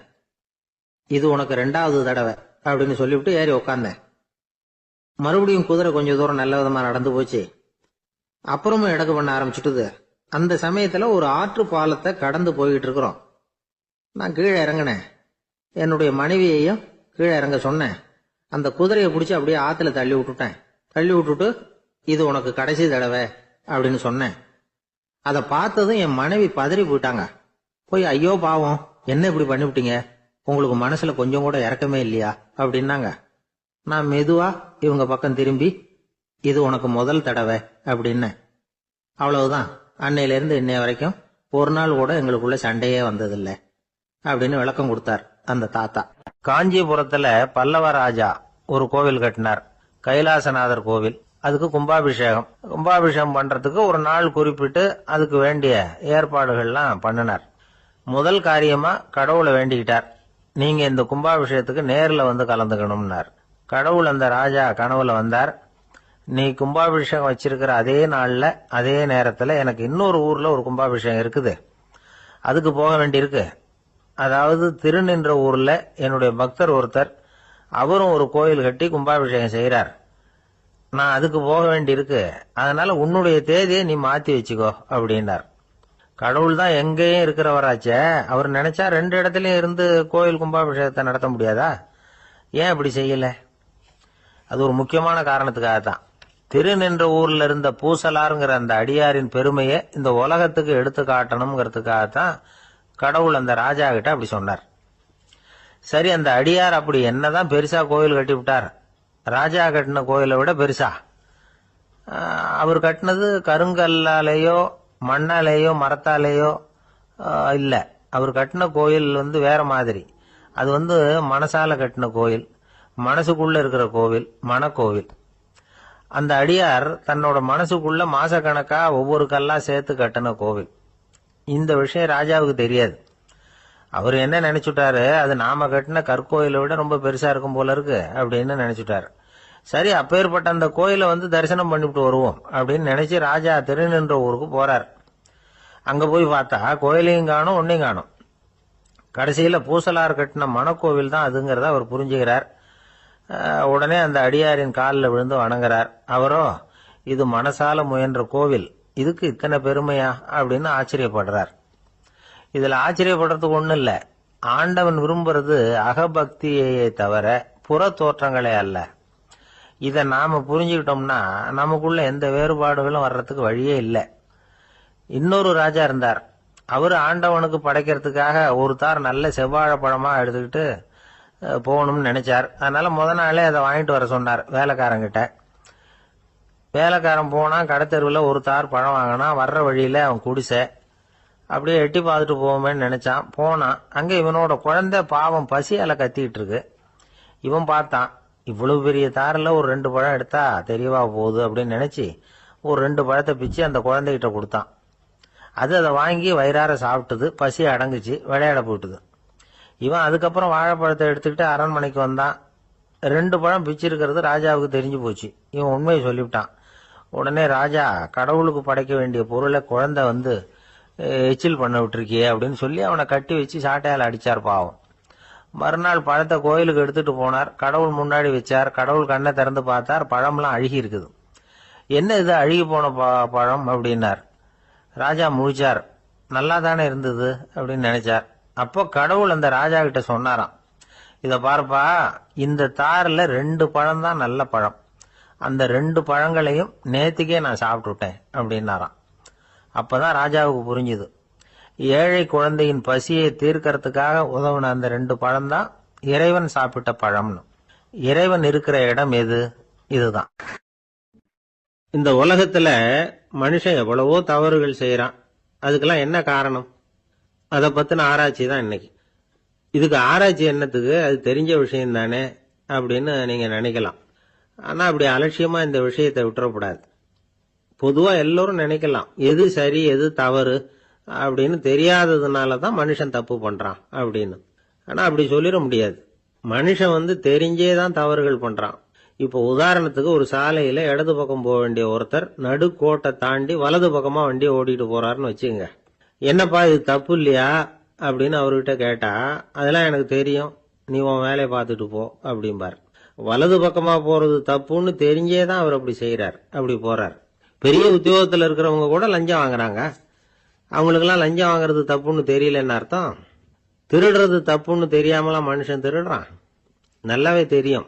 நீங்க வேணும்னா கேட்டு பாருங்க, வேற வழி இல்ல அதனாலதான் திருடுறேன்பா. திருடுறது ஒரு புண்ணியமான காரியம்னு திருடனே கூட சொல்ல மாட்டான். திருடுறது தவறுங்கிறது திருடனுக்கு தெரியும் அப்படிங்கறத விளக்கறதுக்காக ஒரு பெரியவர் ஒரு கதை சொன்னார்.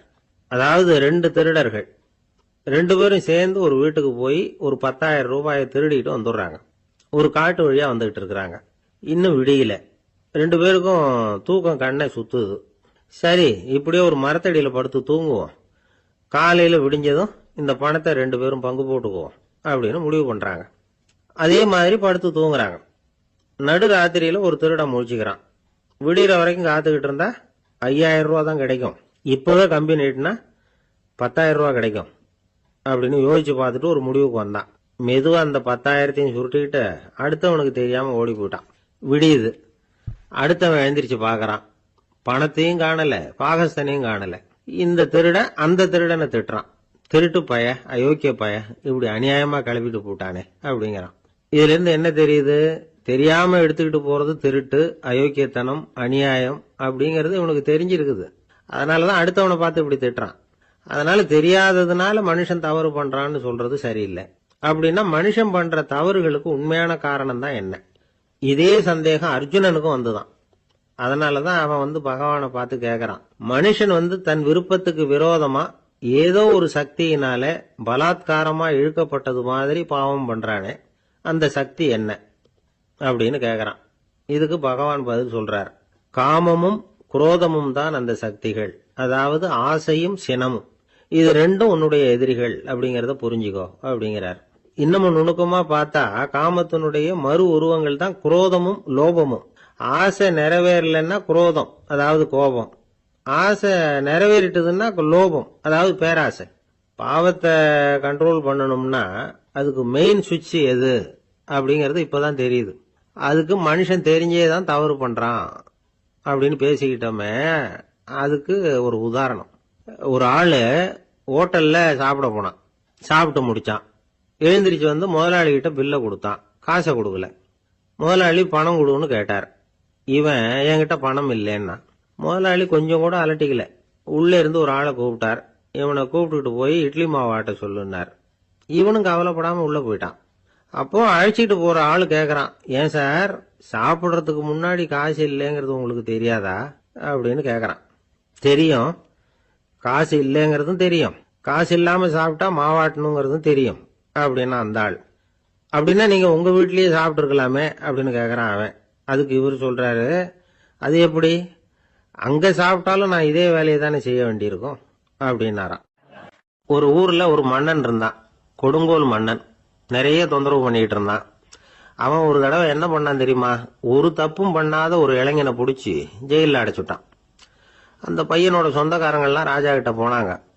அவன் ஒரு தவறும் பண்ணல, அவனை விடுதலை பண்ணுங்க அப்படின்னு கெஞ்சி கேட்டுக்கிட்டாங்க. மன்னன் யோசனை பண்ணான். அந்த இளைஞனை கூப்பிட்டுட்டு வர சொன்னான். அவனை கொண்டாந்து ராஜா முன்னாடி நிறுத்தினாங்க. இதை பாருப்பா, உன்னை நான் விடுதலை பண்ணுவேன், ஆனா ஒரு கண்டிஷன். அந்த நிபந்தனையை நீ நிறைவேற்றினா உனக்கு விடுதலை அப்படின்னா மன்னன். சரின்னு ஒத்துக்கிட்டான் பையன். மன்னன் கண்டிஷன் என்னங்கிறத சொன்னான். உங்ககிட்ட ஒரு செம்மறி ஆட்டை கொடுக்க போறேன். 1 மாசத்துக்கு அதுக்கு தேவையான தீனியையும் கொடுக்க போறேன். 1 மாசம் கழிச்சு அந்த ஆட்டை எடை போட்டு பார்ப்பேன். அந்த ஆட்டின் எடை கொஞ்சம் கூட கூடி இருக்கக்கூடாது. எடை கூடி இருந்தா உனக்கு விடுதலை கிடையாது. என்ன சொல்ற அப்படின்னா. பையனுக்கு ஒன்றும் புரியல, பயமா போட்டுது. குழம்பிக்கிட்டே நின்றுகிட்டு இருக்கிறான். சரி, ஒரு நாள் டைம் தரேன், நல்லா யோசனை பண்ணி பார்த்துட்டு நாளைக்கு உன் முடிவை சொல்லு அப்படின்னா மன்னன். பையன் கவலையோட வெளியில வந்தான். அங்க ஒரு பெரியவர் நின்றுகிட்டு இருந்தார். அவர்கிட்ட விஷயத்த சொன்னான். அந்த பெரியவர் இந்த பையனுக்கு காதோட காதா ஒரு வழியை சொல்லி கொடுத்தார். அதை கேட்டதும் பையன் மறுபடியும் மன்னன் முன்னாடி நின்னா, உங்க நிபந்தனையை ஏத்துக்கிறேன்னு சொன்னான். மன்னன் ஒரு ஆட்டுக்குட்டியையும் அதுக்கு 1 மாசத்துக்கு தேவைப்படுற தீவனத்தையும் கொடுக்கும்படியா உத்தரவு போட்டான். கொடுத்தாங்க. ஓடிட்டு போயிட்டான். 1 மாசம் தினமும் தவறாம அந்த தீவனத்தை ஆட்டுக்குட்டிக்கு போட்டுக்கிட்டு இருக்கிறான். 1 மாசம் கழிச்சு அந்த ஆட்டை அரண்மனைக்கு ஓட்டிக்கிட்டு போனான். மன்னன் அதை எடை போட்டு பாக்குறான். எடை கூடவே இல்லை, அப்படியே தான் இருக்குது. உடனே போட்ட நிபந்தனைப்படி அந்த இளைஞனை விடுதலை பண்ணிவிட்டான். சரி, ஆட்டுக்கு எடை கூடாம இருக்கிறதுக்கு அந்த பெரியவர் சொல்லி கொடுத்த யோசனை என்ன அப்படின்னா, அது வேற ஒண்ணும் இல்ல. அந்த ஆட்டுக்கு எதிரில் அது கண்ணுல படுற மாதிரி ஒரு ஓநாயை கட்டி போட சொன்னார். அவ்வளவுதான். ஆட்டுக்கு ஓநாய்ங்கிறது பிறவி பகை. ஓநாயை பார்த்தா ஆடு நடுங்க ஆரம்பிச்சிரும், அவ்வளவு பயம். தினமும் அந்த ஆடு பயந்துகிட்டே தீனி சாப்பிட்டுது, எடை கூடல. அதுதான் ரகசியம். இது சின்ன பிள்ளைங்களுக்கான ஒரு கதை. இதுல இருந்து தெரிஞ்சுக்க வேண்டிய உண்மை என்னன்னா, நாமெல்லாம் சாப்பிடுறப்ப மனசும் உடம்பும் அமைதியா இருக்கணும். அப்பதான் அது உடம்புல ஒட்டும். அவசரத்திலையும் பயத்திலையும் சாப்பிட்டா அது சரியா ஜீரணம் ஆகாது. இன்னொரு ராஜா இருந்தார். அவரும் ஒரு இளைஞனை ஜெயில அடைச்சு விட்டார். விடுதலை பண்ணணும்னா ஒரு கண்டிஷன்னார். என்னன்னு கேட்டான். ஒரு ஆட்டுக்குட்டியை அவன் முன்னாடி கொண்டாந்து நிறுத்துவேன், நீ அதுகிட்ட ஒரு கேள்வி கேட்கணும், அதுக்கு சரியான பதில சொல்லணும். அப்படி செஞ்சுட்டா உனக்கு விடுதலைன்னார். இளைஞன் யோசனை பண்ணி பார்த்தான். சரின்னு ஒத்துக்கிட்டான். அது பிரகாரமே ஆட்டுக்குட்டிய பதில் சொல்ல வச்சுட்டான். என்ன நடந்தது தெரியுமா? ஆட்டுக்குட்டியை கொண்டாந்து நிறுத்தினாங்க. இவன் மெதுவா அதுகிட்ட போனான். அது காதுகிட்ட போய் ஏப்ரலுக்கு அடுத்த மாசம் என்ன மாசம்னு கேட்டான். அது உடனே மேன்னு கத்திச்சு. இவன் விடுதலை ஆயிட்டான். இமயமலை அடிவாரத்துல ஒரு மடம். அங்க ஒரு சன்னியாசி இருந்தார். அவர்கிட்ட ஒருத்தர் வந்தார். சுவாமி, ஆசையை உதற நினைக்கிறேன், முடியல, ஒட்டிக்கிட்டே வருது அப்படின்னாராம். இப்படி உட்கார, ஒரு கதை சொல்றேன் அப்படின்னு சொல்லி அவர் சொல்ல ஆரம்பிச்சாராம். அவர் சொன்ன கதை என்னன்னா, ஒரு ஊர்ல ஒரு ஆள் இருந்தான். அவன் பேரு குப்புசாமி. அவன்கிட்ட எப்பவும் ஒரு பழைய தொப்பி இருக்கும், விடவே மாட்டான். அதனால அவனை எல்லாரும் தொப்பி சாமி அப்படின்னு தான் கூப்பிடுறது வழக்கம். ஒரு புது தொப்பி வாங்கிக்கப்படாதாப்பா அப்படின்னு நண்பர்கள்லாம் சொல்லி பார்த்தாங்க. பணத்துக்கு எங்க போவேன் அப்படின்னு விட்டானான். பணம் வச்சிருக்கான், செலவு பண்ண மனசு வரல, மகா கஞ்சன்.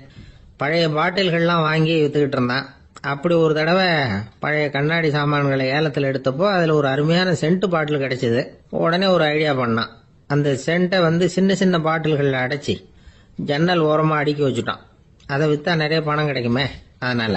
இதுக்கு இடையில ஒரு நாள் அவன் அப்படியே உட்காந்துருந்தான். அந்த நேரம் நண்பன் வந்தான். ஏண்டா, உன் பழைய தொப்பியை மாற்றப்படாதா? ஊரில் எல்லாரும் கேலி பேசுகிறாங்களே உன்னை தொப்பி சாமின்னு அப்படின்னு சொல்லி கேட்டிருக்கான்.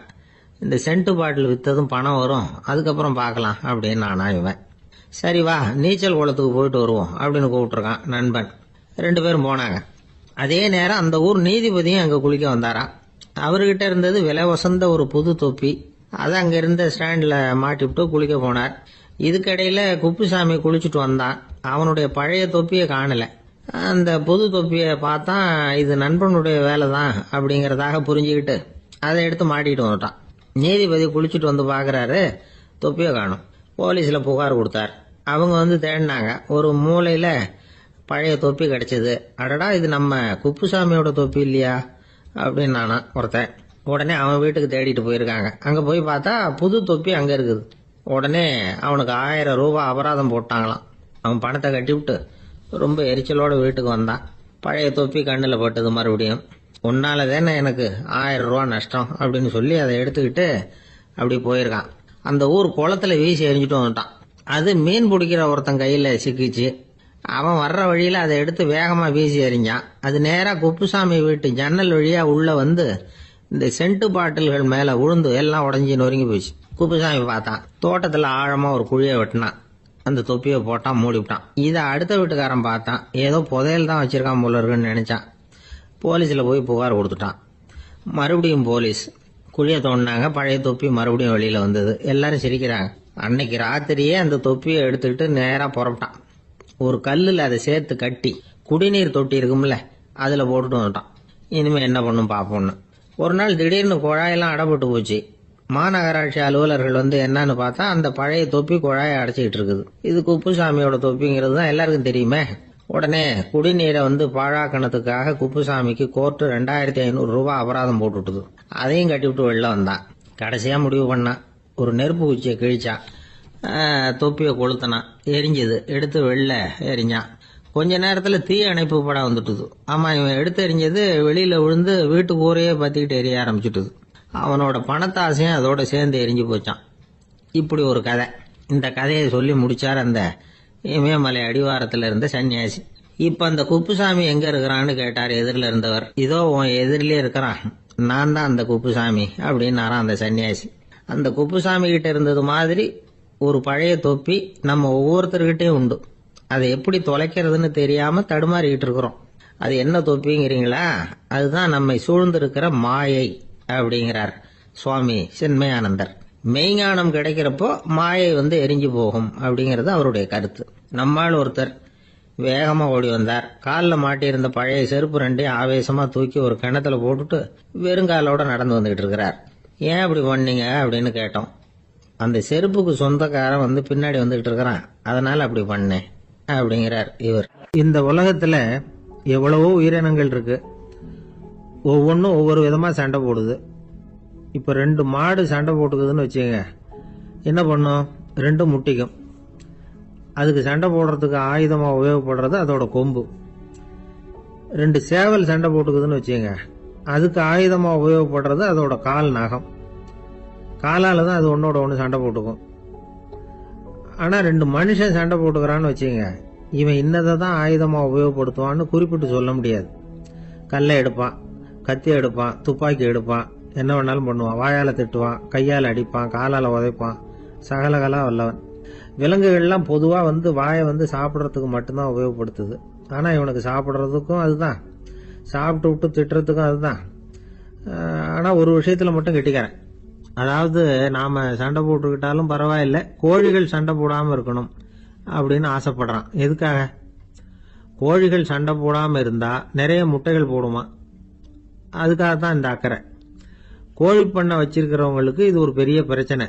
அதாவது பண்ணையில் இருக்கிற கோழிகளுக்குள்ள அடிக்கடி சண்டை வந்துடும், அதனால் முட்டை உற்பத்தி குறைஞ்சிரும்.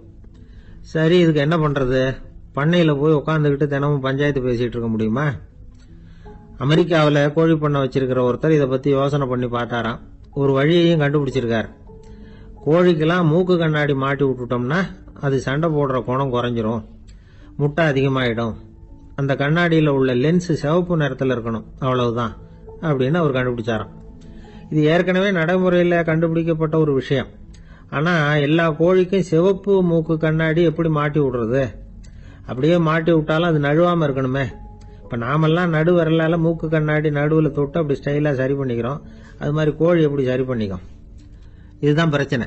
இதுக்கு அவர் என்ன வழி கண்டுபிடிச்சாருன்னா, கோழிக்கெல்லாம் மூக்கு கண்ணாடிக்கு பதிலாக விழியொட்டு வில்லைகள், கான்டாக்ட் லென்ஸ், அதை பொருத்தி விட்டா என்ன அப்படின்னு யோசனை பண்ணார். அதே மாதிரி பண்ணார். அதே மாதிரி செஞ்சு பார்த்தார், வெற்றி. அதுக்கப்புறம் கோழியெல்லாம் சண்டை போட்டுக்கலையாம், சமாதான பிரியர்கள் ஆகிட்டு தான். கோழிகளுக்கு இயல்பாகவே சண்டை போடுற குணம் உண்டு.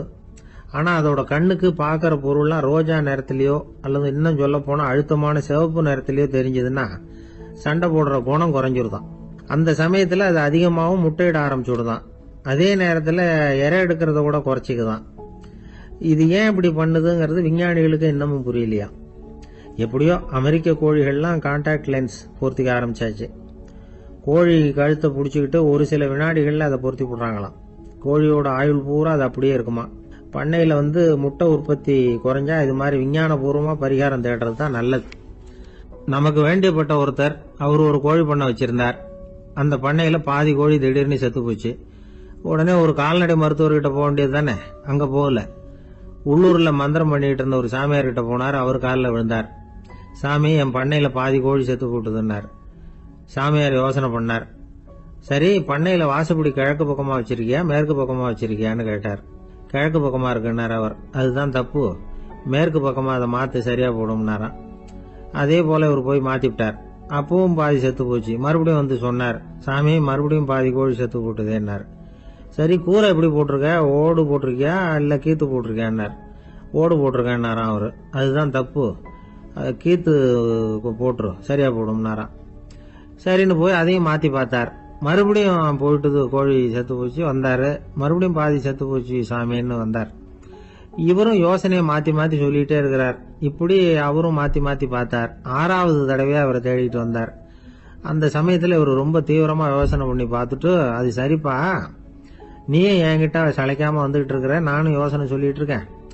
இப்பவும் உங்ககிட்ட சொல்றதுக்கு என்கிட்ட யோசனை நிறைய இருக்கு, ஆனா சோதிக்கிறதுக்கு உங்ககிட்ட கோழி இல்லையே, என்ன பண்றது அப்படின்னா. ஒரு காடு, நல்ல மரம்லாம் செழிச்சு இருந்தது. அப்படிப்பட்ட காட்டுல ஒரு சாது இருந்தார். அவர் எப்படின்னா, எப்பவும் ஒரு மரத்தடியில் உட்காந்துருப்பார். ஏன்னா அவருடைய இருப்பிடமே அதுதான். அவர் என்ன பண்ணுவார், 3 கல் வச்சிருந்தார். செங்கல் மாதிரி இருக்கும், ஆனா அதை விட கொஞ்சம் பெருசா இருக்கும். எதுக்கு அந்த 3 கல்லுன்னா, அதுதான் அவருடைய படுக்கை. அதாவது தூங்குறப்ப ஒரு கல்லை தலைக்கு கீழே வச்சுக்குவார், இன்னொரு கல்லை இடுப்புக்கு கீழே வச்சுக்குவார், இன்னொரு கல்லை காலுக்கு கீழே வச்சுக்குவார். உடம்ப அப்படியே ஒரு தகட்டால மூடிக்குவார், அப்படியே தூங்கி போடுவார். மழை பெய்யுதுன்னு வச்சுங்க, அவர் உடம்பு 3 கல் மேல இருக்குதா, அதனால தண்ணி அடியில் ஓடி போடும், உடம்பு நனையாது. மேல தகடு இருக்கிறதுனால மழையும் உடம்புல படாது. அவர் தூக்கமும் கிடாது, நிம்மதியா தூங்குவார். பகல்ல அந்த 3 கல்லையும் ஒரு சேர ஒரு அடுப்பு மாதிரி வச்சு அது மேல உட்காந்துக்குவாரு. அதனால பாம்பு பூச்சி எதுவும் அவரை தொந்தரவு பண்றதில்லை, அது பாட்டுக்கு நடந்து போயிடும். அவர் பாட்டுக்கு நிம்மதியா இருப்பார். யாராவது எதையாவது கொண்டுட்டு கொடுத்தா அதை வாங்கி சாப்பிடுவார், அவ்வளவுதான். ஒரு நாள் அந்த நாட்டு அரசன் காட்டுக்கு வேட்டையாட வந்தான். அந்த வழியா வந்தப்போ இந்த சாது படுத்திருக்கிறத பார்த்தான், பரிதாபப்பட்டான். ஐயோ பாவம், இவர் இப்படி இந்த கல்லு மேல உடம்ப வச்சுக்கிட்டு தூங்குறாரு, என்ன பாடுபடுவார், இவரை நாம அரண்மனைக்கு அழைச்சிட்டு போய் சுகமா நிம்மதியா இருக்கிறதுக்கு வழி செஞ்சு கொடுப்போம், அது ரொம்ப நல்லா இருக்கும் அப்படின்னு நினைச்சான். அப்படி நினைச்சுக்கிட்டே அரண்மனைக்கு வந்துட்டான். அதுக்கப்புறம் ஒரு பல்லக்கையும் 2 சேவகர்களையும் காட்டுக்கு அனுப்பி அந்த சாதுவை மெதுவா இங்க அழைச்சிட்டு வந்துருங்க அப்படின்னு சொல்லி அனுப்பி வச்சான். இவங்க போய் அவர்கிட்ட விவரத்தை சொன்னாங்க. எனக்கு என்னத்துக்கு அரண்மனை வாசம் அப்படின்னார். இருந்தாலும் மன்னர் உத்தரவு, நீங்க அவசியம் வரணும் அப்படின்னாங்க இவங்க. சரின்னு சொல்லிவிட்டு வேற வழி இல்லாம புறப்பட்டார். புறப்படும் பொழுது என்ன பண்ணாருன்னா, மறக்காம அந்த 3 கல்லு, ஒரு தகடு, அதையும் எடுத்து பல்லக்குல வச்சுக்கிட்டார். என்னத்துக்கு இதையெல்லாம் எடுத்து வைக்கிறாரு அப்படின்னு சொல்லி அவங்க யோசனை பண்ணாங்க. இருந்தாலும் அதை பத்தி ஒன்றும் கேட்கல. பேசாம அவரை அழைச்சிட்டு போய் அரண்மனையில் விட்டுட்டாங்க. அரசன் ஓடி வந்தான், வரவேற்றான், அறுசுவை உணவு படைச்சான். அவர் படுக்கிறதுக்கு தங்க கட்டில், பட்டு மெத்தை, இப்படி எல்லாம் ஏற்பாடு பண்ணி வச்சான். இங்க படுத்து ஓய்வு எடுத்துங்க அப்படின்னு சொல்லிவிட்டு அவன் பாட்டு போயிட்டான். மறுநாள் காலையில பார்க்கறான், சாது படுத்திருக்கிறார். எப்படி தெரியுமா, அந்த பட்டு மெத்த மேல 3 கல்லையும் வச்சு வழக்கம் போலவே அது மேல படுத்திருக்கிறார். அதுக்கு மேல தகடு. அரசன் பார்த்துட்டு அதிர்ச்சி ஆயிட்டான். என்ன சுவாமி இப்படி அப்படின்னா, சாது சொன்னார், எனக்கு தேவையும் இல்லை குறையும் இல்லை, எல்லா இடத்துலயும் எனக்கு ஒரே மகிழ்ச்சி தான் அப்படின்னார். மகிழ்ச்சிங்கிறது தங்க கட்டிலேயோ பட்டு மெத்தையிலேயோ இல்லை, அது மனசுல இருக்கிற ஒரு விஷயம். உண்மையான மகிழ்ச்சிக்கு வழி மனப்பக்குவம் அப்படிங்கிறது அந்த அரசனுக்கு புரிஞ்சுதான். இந்த காலத்துல ஒரு சாமியார், அவரை தேடி ஒரு சீடன் வந்தான். என்னாச்சு தெரியுமா, சுவாமி எனக்கு நிம்மதி வேணும், அதுக்கு என்ன வழின்னு கேட்டான். சாமியார் நிமிர்ந்து பார்த்தார். அப்புறம் சொன்னார், நீ ஏகப்பட்ட பேர்கிட்ட கடன் வாங்கி இருக்கிற, அதையெல்லாம் திருப்பி கொடுத்தாதான் உனக்கு நிம்மதி கிடைக்கும்னார். இவனுக்கு ஆச்சரியம்.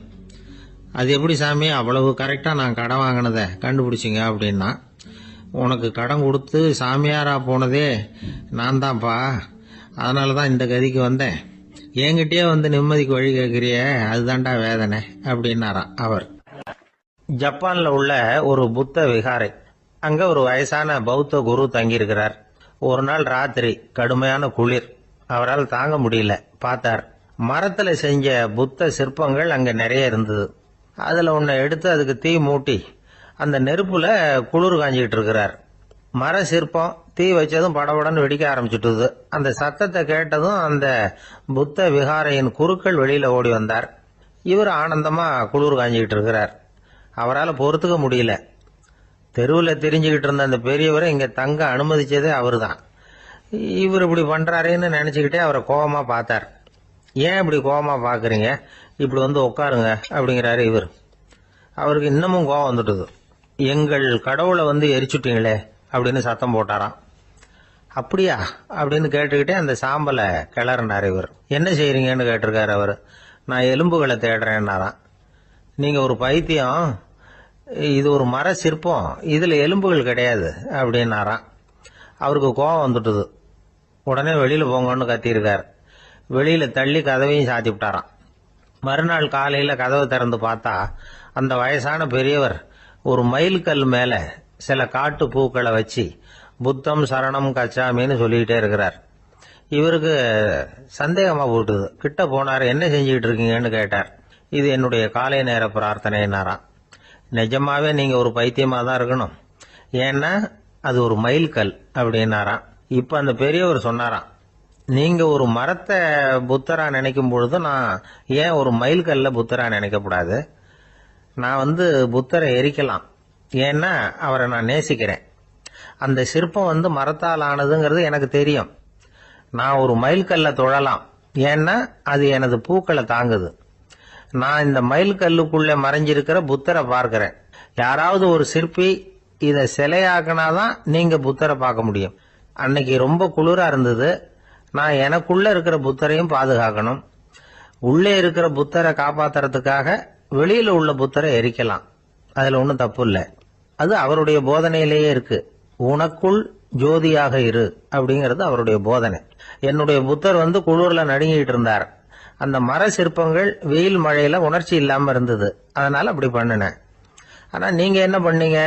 நான் ஒரு மர புத்தரை எரிச்சதுக்காக உயிருள்ள புத்தரை வெளியில தள்ளி கதவை சாத்தினீங்க அப்படின்னாரா அந்த பெரியவர். உண்மையான பக்திங்கிறது இதுதான். அதாவது உனக்குள் ஜோதியாக இரு அப்படின்னு புத்தர் சொன்னார் இல்லையா, அது மாதிரி தனக்குள் ஜோதியாக